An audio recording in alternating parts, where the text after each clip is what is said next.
mengucapkan terima kasih atas kehadiran Bapak Ibu Guru SMA Negeri 1 Galis yang telah bersedia meluangkan waktu kepada kami calon guru penggerak angkatan 9 dari SMA Negeri 1 Galis untuk menyampaikan pemaparan tentang diseminasi penerapan kritis modul 1.4. Di sini kami calon guru penggerak angkatan 9 kebetulan dari sekolah SMA Negeri 1 Galis ada 3 peserta DGB, di mana ada saya sendiri, Ibu Dian Pratiwi, dan ada Bapak Salam, Bapak Abu Salam, dan juga Bapak Ahmad Budaya. Di sini kami akan memaparkan tentang materi budaya positif. Karena di sekolah kami terdiri dari 3 peserta DGB, maka pada pemaparan kali ini kita akan berkolaborasi bersama-sama. Dalam penyampaian materi diseminasi ini, kami akan berkolaborasi bertiga. Jadi sama-sama menyampaikan materi seputar diseminasi penerapan budaya positif di sekolah.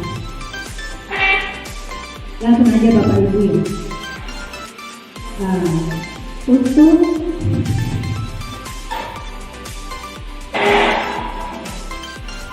Untuk materi yang pertama, ini masih banyak beberapa materi, tapi untuk penyampaian materi yang pertama, saya akan menyampaikannya terlebih dahulu. Untuk materi tentang konsep utama budaya positif. Dalam budaya positif, pada modul 1.4 berkaitan dengan perubahan paradigma belajar.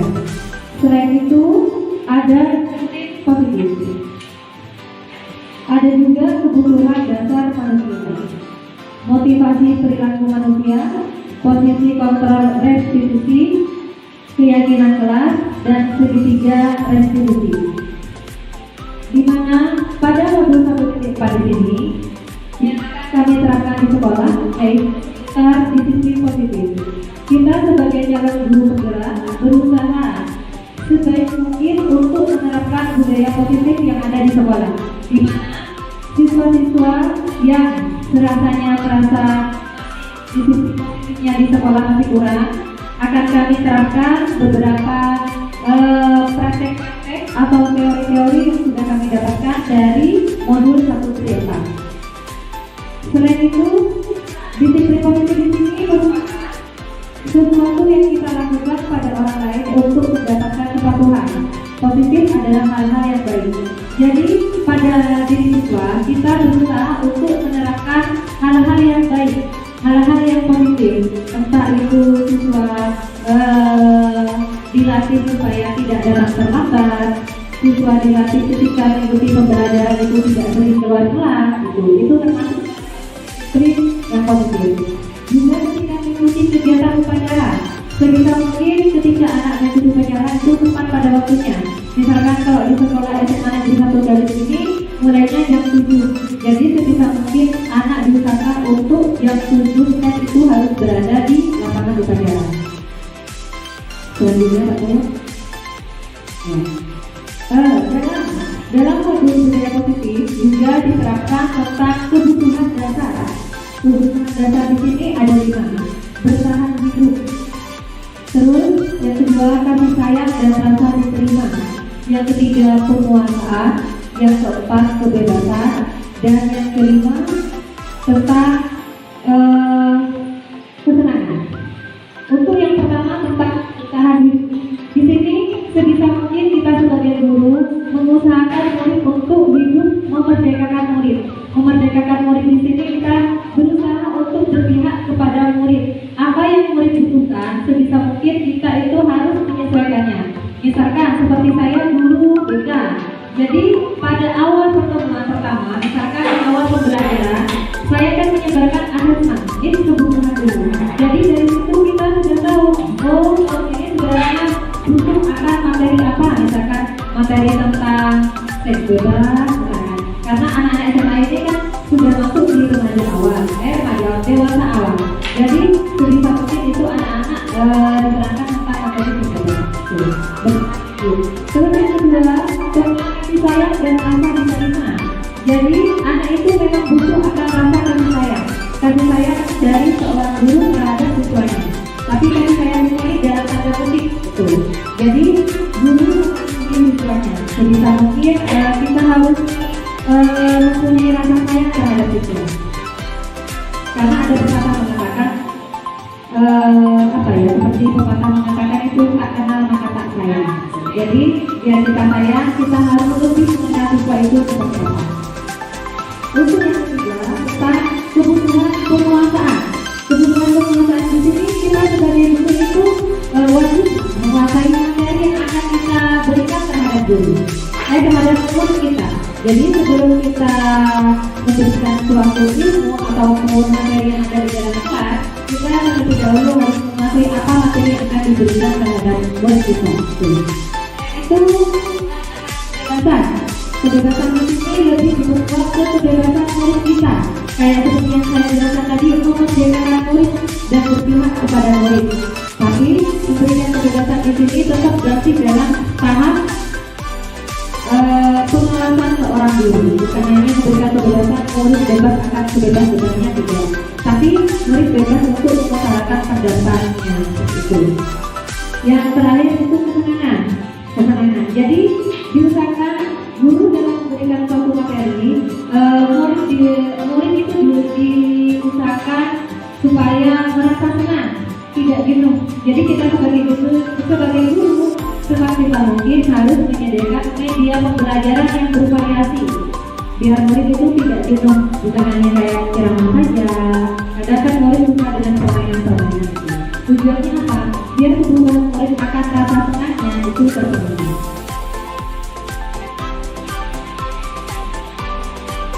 Nah, selanjutnya motivasi perilaku manusia. Dalam motivasi ini ada motivasi intrinsik dan juga motivasi ekstrinsik. Motivasi yang ada di dalam maupun di luar. Tujuannya apa? Untuk menghindari ketidaknyamanan atau yang kedua, untuk mendapatkan imbalan atau penghargaan dari orang lain. Yang ketiga, untuk menjadi orang yang mereka inginkan dan menghargai diri sendiri dengan nilai yang mereka percaya. Intinya apa? Kita sebagai guru ataupun sebagai siswa harus memiliki motivasi, dorongan atau keinginan untuk melakukan sesuatu hal untuk mencapai tujuan yang diharapkan.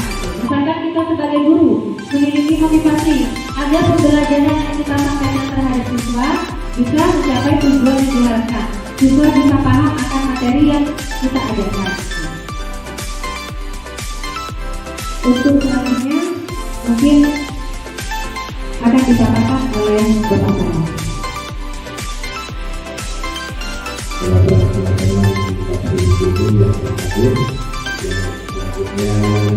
Yang menyampaikan beberapa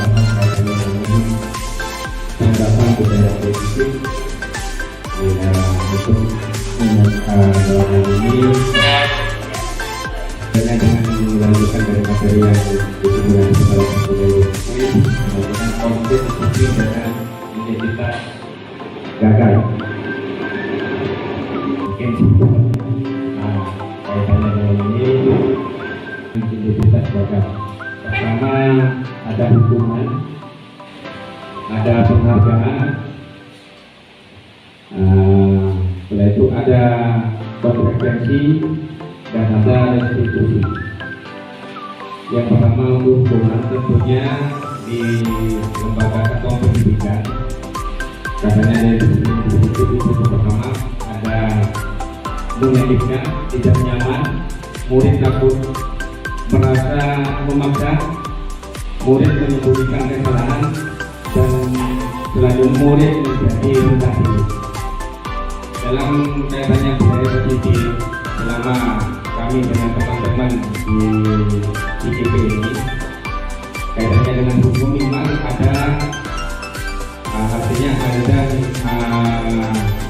ketentuan tertentu bagaimana untuk memberikan sebuah hukuman kepada murid. Dan tentunya nanti ini diantaranya lembaga pendidikan tentunya sangat berkesan pada katanya dengan anak yang memang jengkel atau anak yang usil. Tentunya Bapak Ibu guru tidak menginginkan rasa hukum itu terjadi. Akan tetapi di realita lapangan banyak siswa-siswa yang memang kenakalannya luar biasa. Baik yang ada ketika proses kabinet atau proses pembelajaran maupun di luar pembelajaran, sehingga ada yang bahasanya yang menyelenik atau bahasa kira-kira yang membuat Bapak Ibu guru kesal.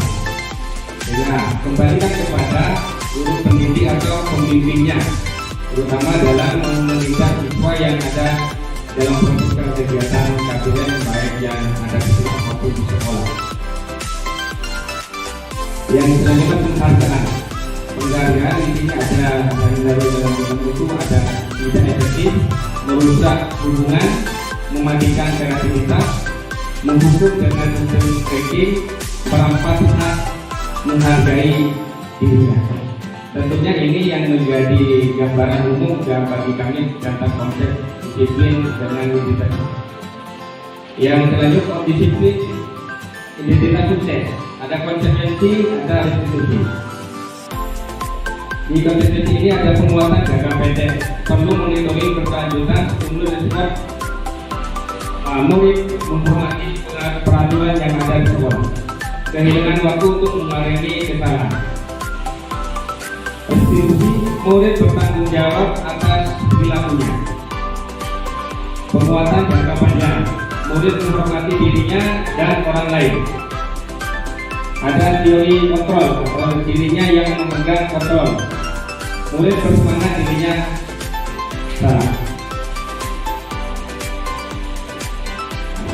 Hal ini yang perlu nantinya itu ada penghukum, ada pembuat rasa salah, ada teman, ada pemantau, ada penyedia. Tentunya yang dilibatkan penyedia nanti setelah meliputi beberapa poin itu ada pembuat rasa bersalah, teman dan pemantau. Posisi kontrol apakah aku? Saya kecewa sekali dengan kamu. Tidak posisi membuat. Kontrol apakah aku? Nah, ini kaitannya dengan Bapak Ibu guru nanti memberikan sebuah kontrol. Posisi kontrol apakah aku? Kamu tidak pernah melakukannya. Kira-kira yang menjadi hal kaitannya posisi kontrol apa sebenarnya? Kamu tidak pernah benar melakukannya. Kalau Bapak Ibu guru mungkin barangkali yang bisa memberikan kontribusi jawaban kaitannya dengan posisi kontrol. Apakah kamu tidak pernah melakukan, ya kamu tidak pernah benar melakukannya. Kira-kira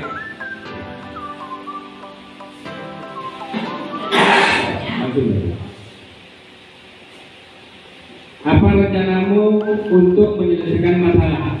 Tentunya Bapak Ibu guru yang memberikan sebuah jawaban. Sebenarnya apa yang sebenarnya kalian Bapak Ibu guru yang ada dilakukan di sekolah? Kaitannya dengan posisi kontrol apakah aku? Dengan pertanyaan apa rencanamu untuk menyelesaikan masalah? Dengan kaitannya seperti yang tadi, ada penghukum, ada restitusi, ada konsekuensi, ada penghargaan. Barangkali Bapak Ibu kalau ada yang bisa menjawabnya. Oh, ini bisa dijawab dengan pemantau. Dilanjutkan video. Pertanyaan selanjutnya, ayolah lakukan demi Bapak atau Ibu. Kira-kira apa yang menjadi jawaban Bapak Ibu guru? Posisi kontrol apakah aku? Ayolah lakukan demi Bapak atau Ibu, ya. Kayaknya ada hukum, ada konsekuensi, ada penghargaan, ada restitusi.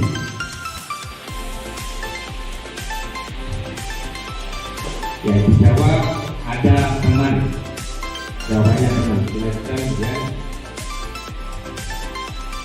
Maksudnya, kamu tidak pernah dapat apa termasuk penghukum, apa penghargaan, tidak kemudian, atas manajer.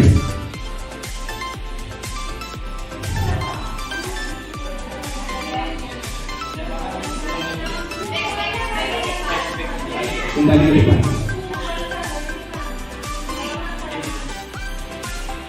Ya, kaitannya posisi kontrol apakah aku? Kembali ke awal. Ya, posisi kontrol. Ini posisi kontrol ada kira-kira ada 5.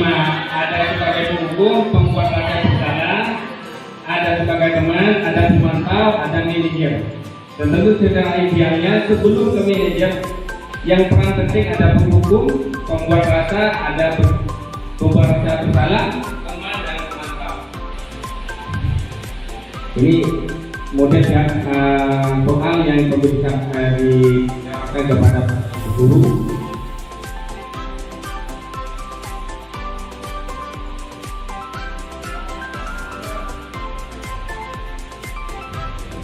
Ya. Nah, kembali ke ini kaitannya dengan selanjutnya posisi kontrol ada keyakinan jelas. Mengapa keyakinan jelas? Mengapa tidak peraturan saja? Tentunya ini yang menjadi gambaran secara umum bagi Bapak Ibu guru dalam melakukan sebuah proses kegiatan belajar mengajar diawali dengan bagaimana untuk memberikan untuk memberikan sebuah keyakinan jelas seperti apa yang nanti disampaikan atau kita lakukan dalam melakukan sebuah pembelajaran di kelas.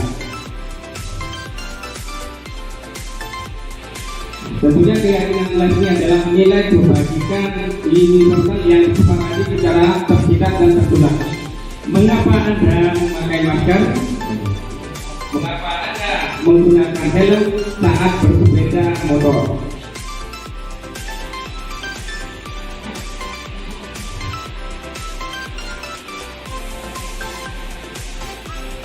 Ya.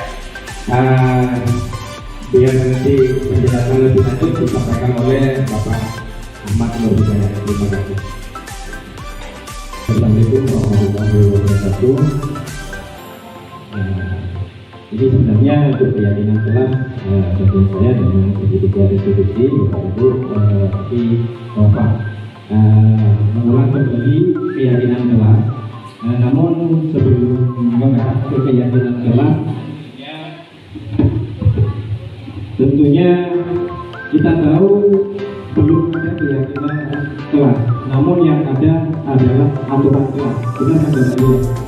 Ya, mungkin ada sedikit memberikan penjelasan dari Bapak Ibu terkait keyakinan kelas apa, aturan kelas itu apa. Mungkin ada yang ngasih respon terkait hal ini. Monggo.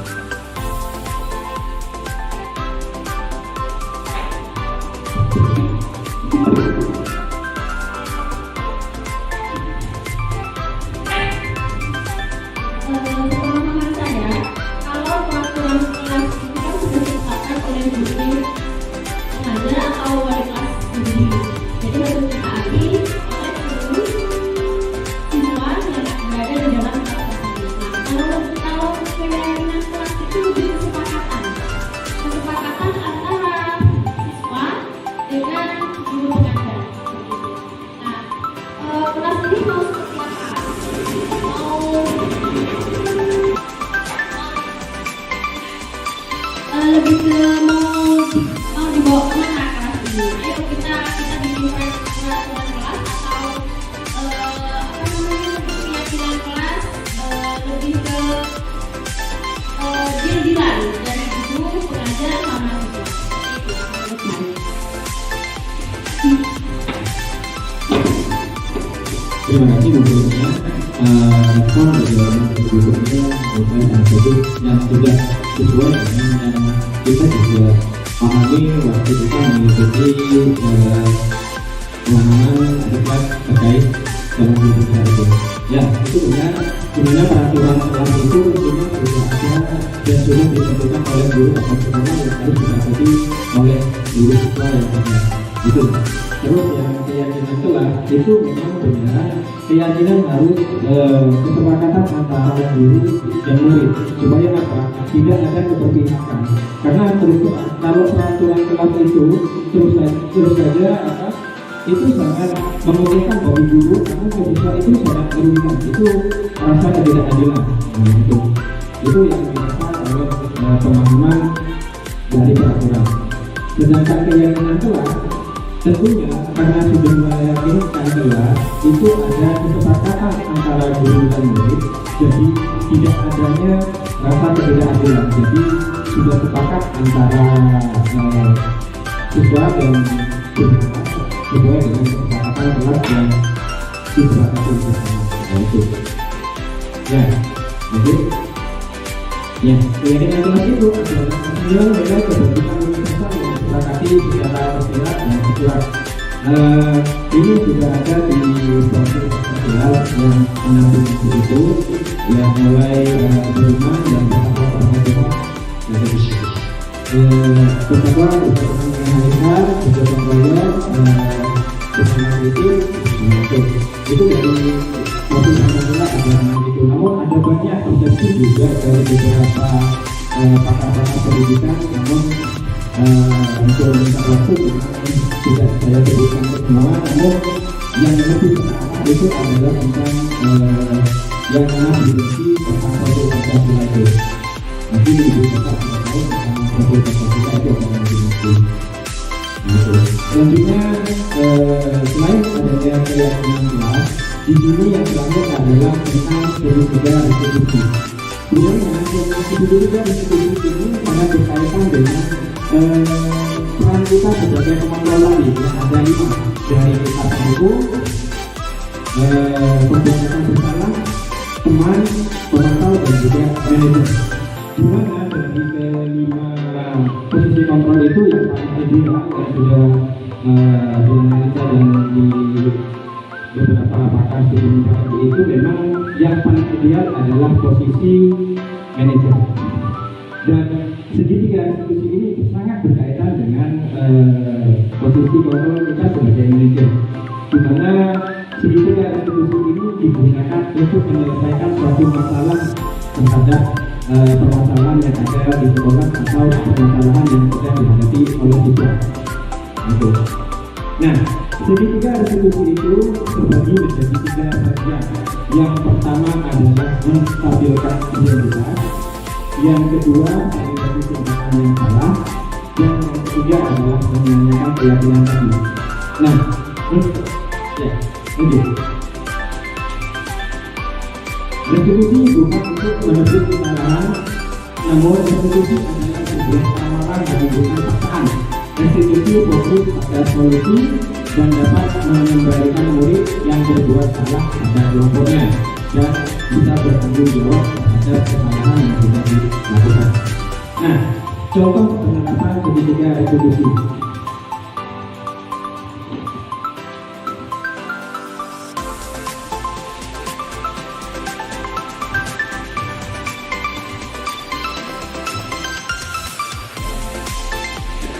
Ya, suaranya di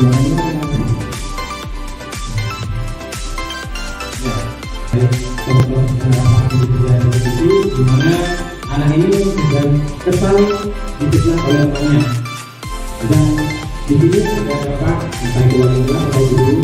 Nah, ini yang sudah dipercaya oleh mungkin si Ani. Nah, itu jadi untuk menyelesaikan permasalahan yang ada. Nah, sedangkan bapak ini menggunakan segitiga restitusi. Nah, di situ menstabilkan identitas. Contohnya tadi, semua orang pasti pernah merasa bersalah. Nah, ini. Yang kedua adalah menjadi tindakan. Nah, tindakan apa yang pernah dilakukan siswa ini terhadap temannya tadi yang sudah memfitnahnya. Nah, itu. Nah, itu ditutup di prakteknya. Dia menjadi tindakan.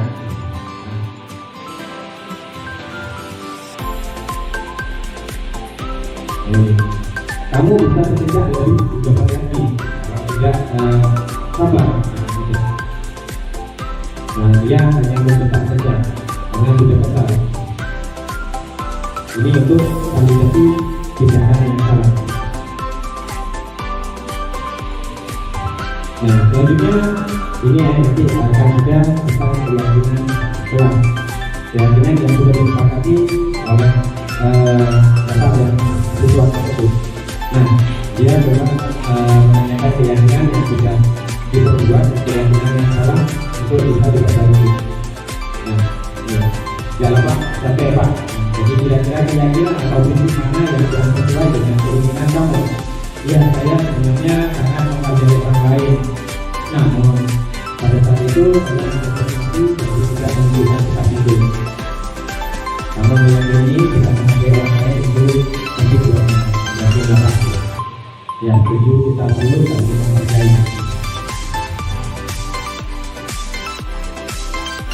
Yang tidak kita sepakati, ya, nah, jadi dari contoh dunia itu tadi, anak tersebut meyakini melakukan kesalahan yaitu bukan tidak menghargai orang lain. Nah itu yang pertama dari permasalahan yang dia terjadi, dan Bapak Guru tadi mencoba memberikan diri tadi untuk menyelesaikan permasalahan yang sedang dihadapinya, yaitu dengan menstabilkan identitas. Mengapa tadi dia melakukan itu? Karena dia melakukan kesal ya, sedang difitnah. Nah gitu. Yang kedua adalah memvalidasi tindakannya karena dia juga kesal banget, jadi emosi muntah-muntah gitu. Yang ketiga yaitu adalah keyakinan kelas, di mana dari keyakinan kelas itu tadi si bapak itu meyakinkan siswanya tentang keyakinan kelas yang salah adalah tentang tidak menghargai orang lain, sehingga anak tersebut mulai sadar dan bertanggung jawab atas apa yang sudah dilakukannya, dan kedepannya bisa lebih menghargai orang lain dan semuanya lagi. Itu yang pokok sebenarnya dari metode 360. Dan sebagai penutup dalam penerapan program disiplin positif, hendaknya guru memiliki standar kepribadian profesional dan sosial yang baik, di mana guru mampu merefleksikan dirinya, namun posisi kontrol saat ini bagaimana perjalanan dirinya sebagai ngomong, dan ini adalah posisi kontrol sebagai manajer yang menuntun murid-muridnya menjadi insan yang mandiri, merdeka, dan bertanggung jawab. Nah, ini sudah sesuai dengan standar nasional pendidikan di kurikulum pemerintah. Mungkin sekian dari kami paparan tentang diseminasi dunia positif pada modul positif ini. Selanjutnya mungkin ada saran atau arahan dan juga pertanyaan dari Bapak Ibu, kami persilakan.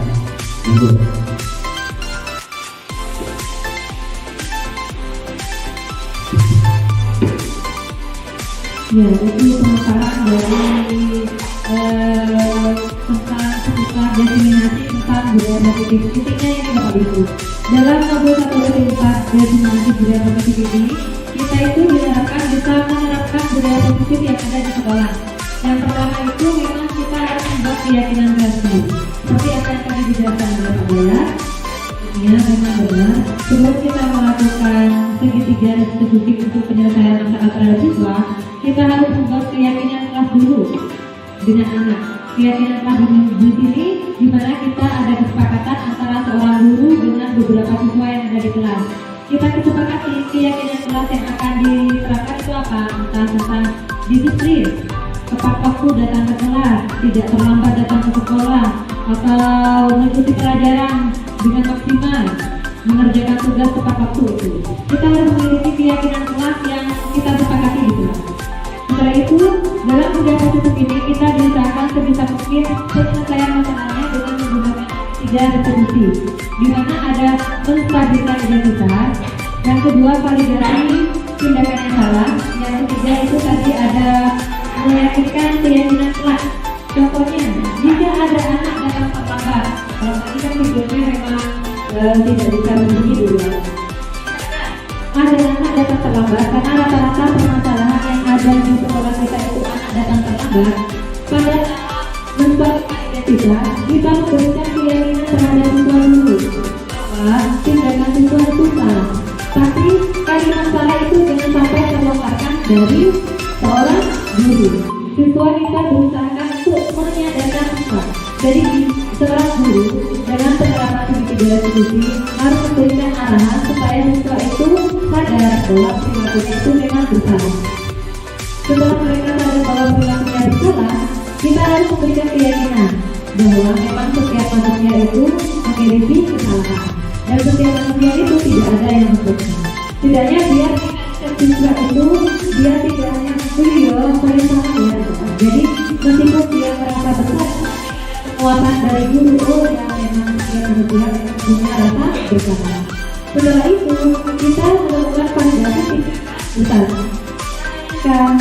Kenapa anak itu memiliki, kenapa anak itu berbuat salah?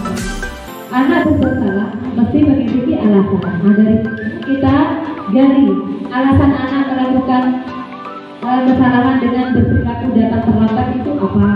Jadi kita korek dari situ. Alasannya itu kenapa mereka datang terlambat? Yang terakhir itu kayak tadi membuat keyakinan. Membuat keyakinan di sini kita membuat keyakinan kelas, menyadarkan terhadap siswa.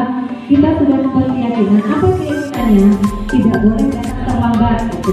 Hal apa yang harus kita lakukan? Jadi seorang guru itu harus memberikan arahan kepada siswa biar tidak datang terlambat lagi. Itu hal apa yang harus dilakukan seperti itu dalam segitiga restitusi Bapak Ibu. Dan juga posisi kontrol perlu ditekankan dengan apa yang dikatakan Pak Salam sama Pak Dayat.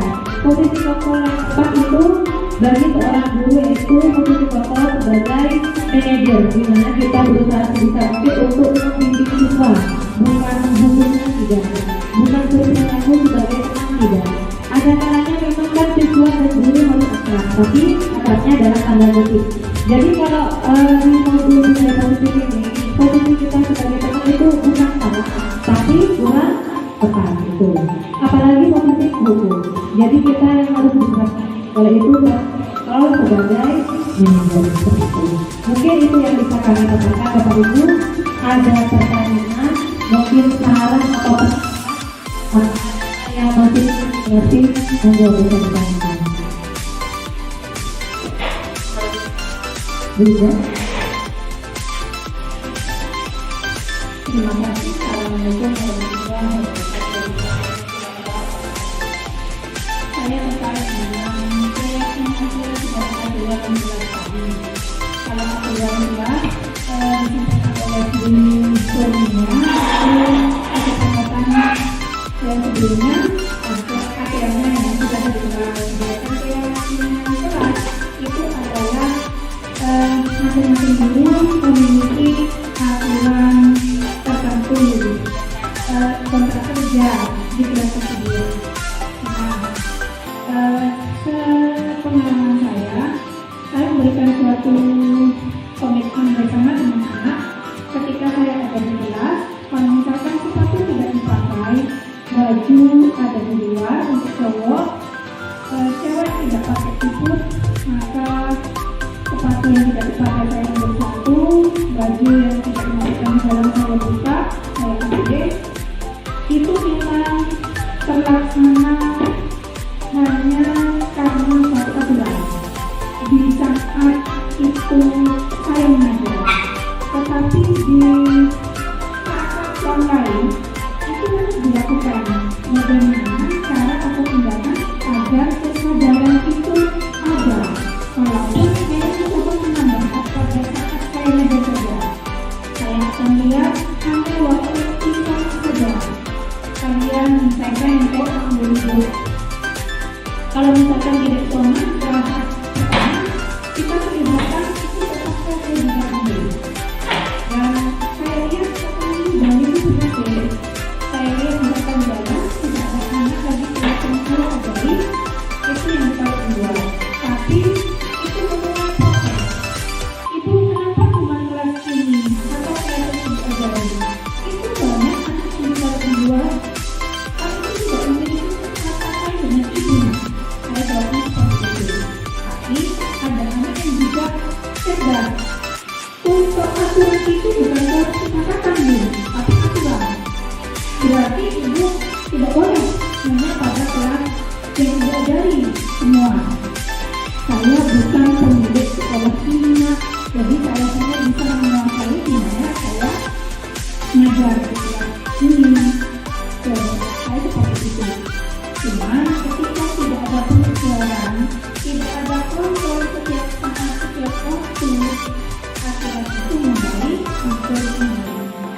bagaimana untuk menyadarkan bahwasanya itu sebenarnya sudah sadar kalau itu aturan, tapi jika tidak ada peneguran akhirnya kembali lagi.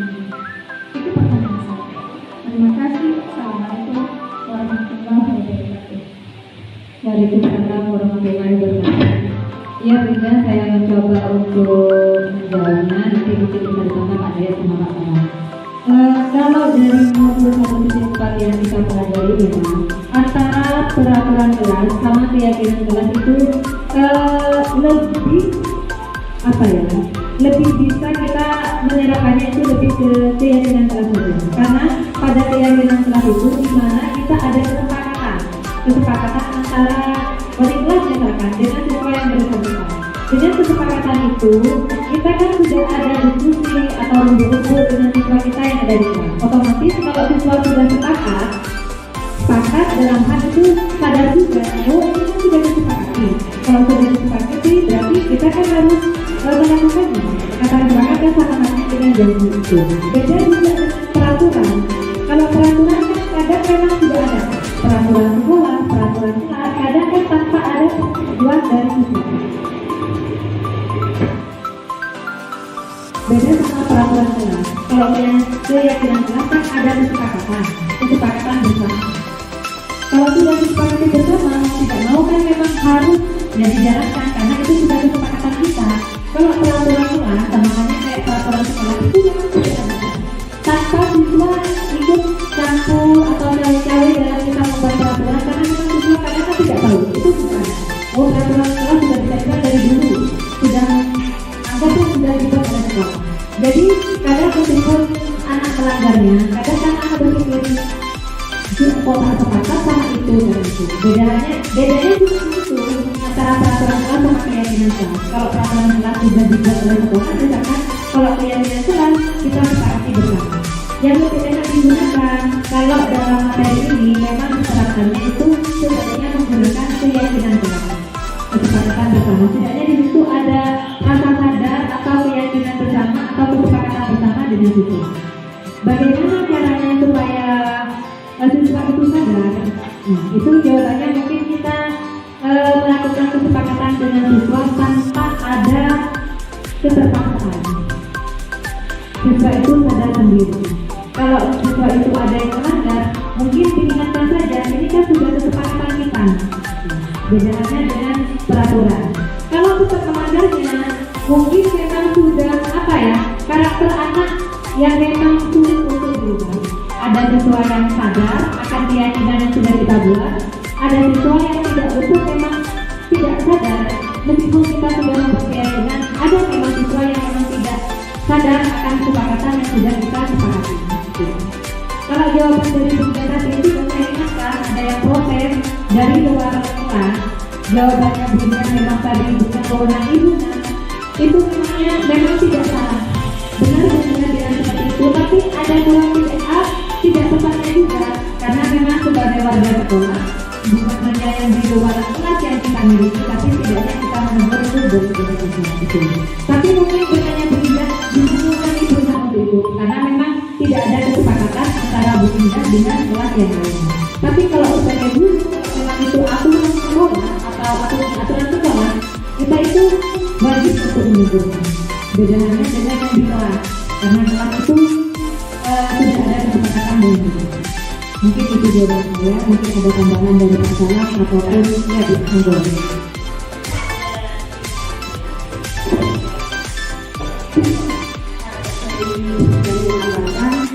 Kalau kita ambil kesimpulan, kalau dalam kelas itu lebih spesifik di kelas itu saja. Nah kalau yang dijual kita gunakan bukan keyakinan kalau itu peraturan harus sama peraturannya. Mungkin jadi akan dari saya sebenarnya yang dilakukan dosen itu sudah masuk kelas, tapi bukan di itu dilakukan. Jadi kalau di dalam kelas seperti ini, kalau di luar kelas bukan keyakinan kelas tadi itu bukan keyakinan kelas, tapi keyakinan sekolah. Nah, kita bukan mau mengubah seperti karena kita lebih kita yang ada di ruang lebih dahulu gitu. Nah, kenapa? Kalau kita lihat sekolah dan tentunya ya sekolah itu sebenarnya harus dilakukan oleh guru yang mampu di kita misalnya, dan juga harus berkolaborasi dengan guru yang satu dengan yang mampu tersebut sehingga keyakinan itu menunjukkannya sama. Sehingga keyakinan itu juga bukan hanya keyakinan kelas antara guru di A dengan kelas kita, tapi juga guru B dengan kelas A.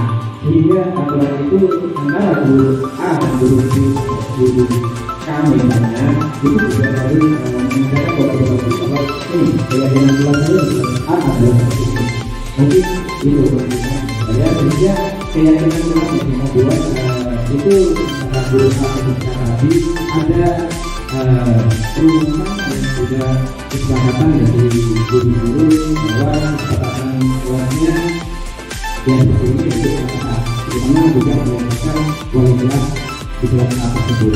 Nah itu mungkin itu selanjutnya kalau nanti yang dulu itu mungkin kita keyakinan sekolah karena kalau kita tersebut keyakinan kelas dan siswa itu juga sadarkan diri dan yakin akan kesadaran kelas keyakinan kelas tadi sehingga nanti akan tercipta keyakinan sekolah dan akan menciptakan budaya positif dan juga suasana yang aman dan nyaman bagi kita semua gitu.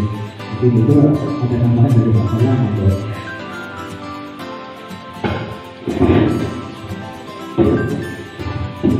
Jadi terima kasih Bapak Ibu dengan antusiasnya kami dengan rekan-rekan sejawat ini menyatakan mengenai simulasi penerapan budaya positif. Nah dari itulah kita menemukan bibit-bibit yang unggul bagi Bapak Ibu guru. Tentunya mulai sejak awal kita bersekolah sampai saat ini menjadi seorang guru yang bisa ditiru dan sebagainya.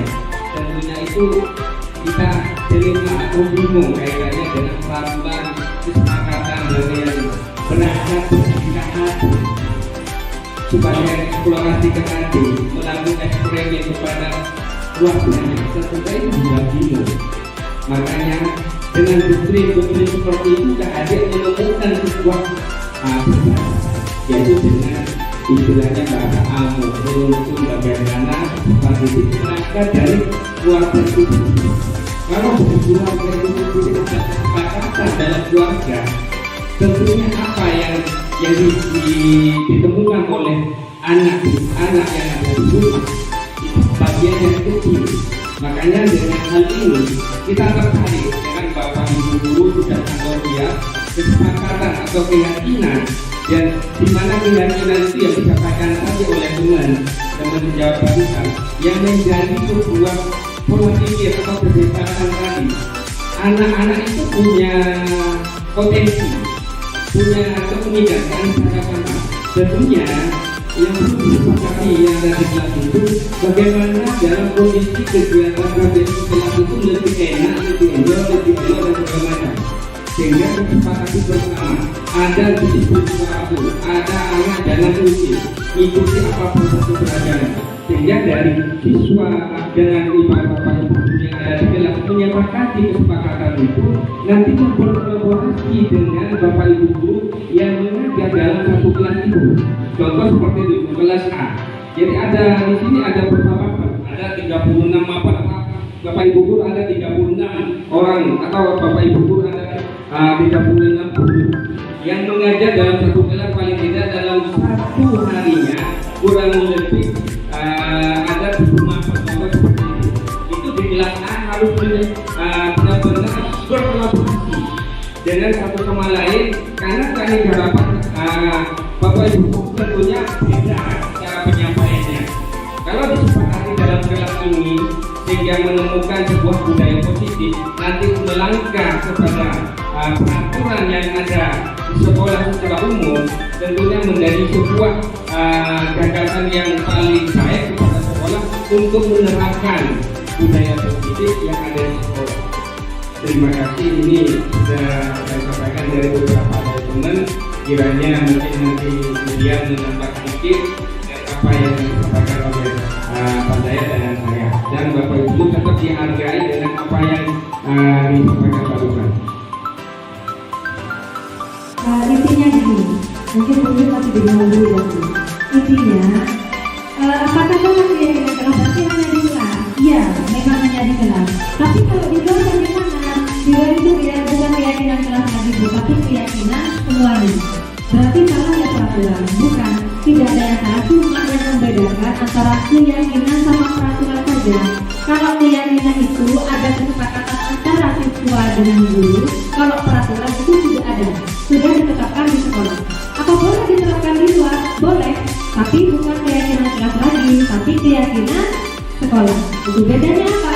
Keyakinan sekolah itu apa? Adanya kesepakatan antara guru dan siswa. Berarti kalau keyakinan sekolah, adanya kesepakatan antara warga sekolah dengan siswa, entah pengusaha tata usaha, entah guru ataupun siswa. Bedanya hanya di situ. Kalau keyakinan kelas harus dirubah tidak. Kalau keyakinan kelas itu keyakinan atau kesepakatan yang ada di dalam kelas. Kalau di luar berarti keyakinan sekolah. Kesepakatan antara semua warga yang ada di sekolah, baik siswa, baik guru, kepala sekolah maupun petugas tata usaha. Keyakinan bisa jadi peraturan bisa. Cuma yang membedakan tuh kalau peraturan itu kan sudah ada, sudah ditetapkan, tidak ada diskusi dengan siswa, tidak ada kesepakatan dengan siswa, sudah dilanjutkan saja. Itu sudah dari sekolah. Tapi bedanya kalau keyakinan kita revok dulu atau berdiskusi dulu dengan siswa. Ada sharing-sharing gimana nak kalau kita keyakinan kita tidak boleh datang ke sekolah jam 7. Sepakat tidak? Jadi intinya ada kesepakatan. Bisa. Intinya dulu dari keyakinan sekolah bisa jadi peraturan.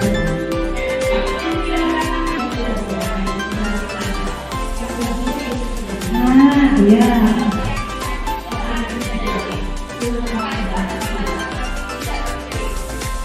Yang kita sepakati ya. Ya. Ya betul. Ya. Intinya kesepakatan yang disepakati antara kita. Entah Bunene mau Bunene kan ngajar di kelas 12 di kelas 2. Jadi Bunene membuat keyakinan kelas.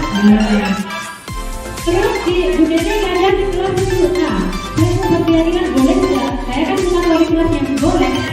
Ya, betul. Entah kita pelajaran ibu tidak boleh, alfa tidak boleh. Asalkan disepakati oleh semua siswa yang ada di kelas itu.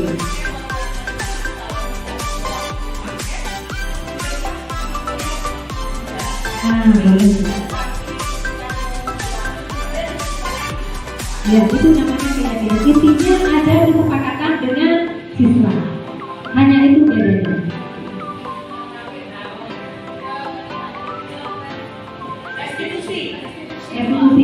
Restitusi itu penyelesaian masalah siswa menggunakan 3 tahapan itu tadi Bu.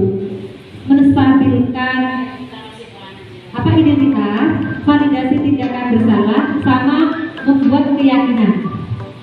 Harus melalui tahapan itu. Kalau tidak melalui tahapan bukan restitusi seperti ini. Kayak saya konseling individu. Iya, merupakan suatu strategi penyelesaian masalah siswa dengan menggunakan 3 tahapan: menstabilkan identitas, validasi tindakan bersalah, sama membuat keyakinan.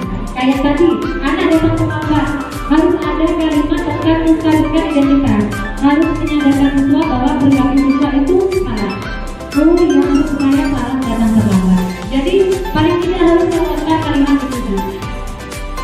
Jadi 3 tahapan ini harus dilalui. Beda kan? Kadang kalau kita menyelesaikan masalah langsung bersalah, kamu salah, tanpa kita mengoreksi identitas siswa dulu. Itu bukan namanya restitusi ya. Kadang tidak sampai selesai, tidak sempat membuat keyakinan, itu tidak akan dinamakan restitusi. Kadang kita hanya berarti itu hanya memberikan motivasi terhadap. Jadi dinamakan segitiga restitusi kalau sudah melalui tahapan 3 itu. Ada menstabilkan identitas, validasi tindakan bersalah, sama Jadi 3 tahapan itu harus kita lalui. Strategi penyelesaian masalah siswa.